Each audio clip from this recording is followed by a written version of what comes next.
ॐ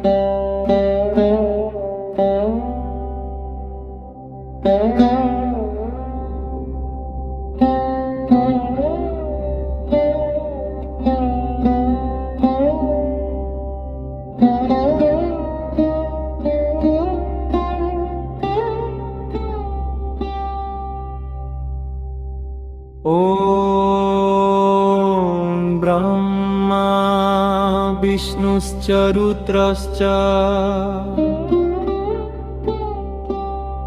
इन्द्रो देवा प्रजापतयः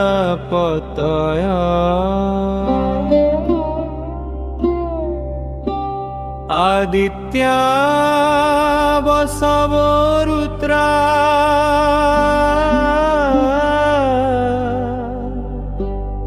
विश्वे देवा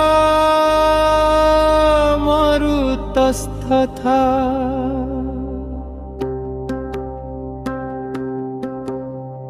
नवग्रह सिद्धगण गन्धर्वाप्सरसप्सः यक्ष राक्षस नागाश्च सर्वे देवा समागत सोति।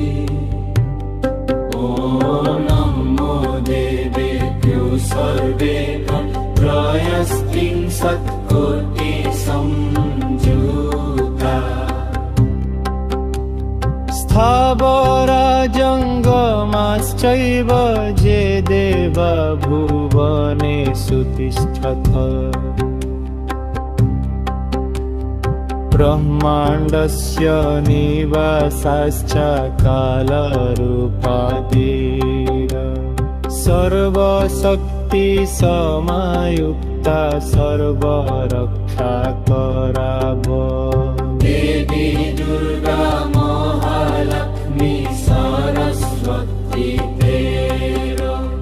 पार्वती काली कौमारी जगन्मातृके नारायणाय रमाय कृष्णाय शङ्कराय च गणेशाय सुब्रह्मण्य हनुमते नमो नमः सूर्याय सोमाय अग्न्याय वायवे वरुणाय च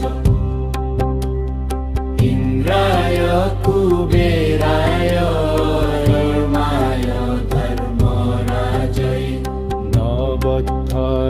नमस्कारं करोमि भक्तिभावत सर्वपापविनाशाय सर्वदुःखनिवारणाय फलश्रुति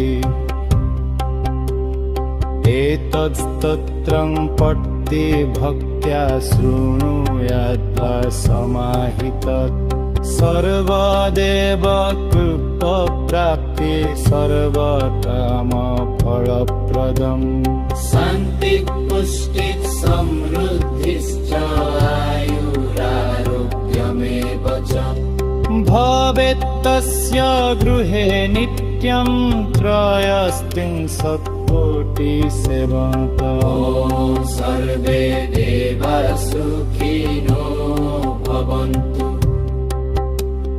शान्ति सर्वे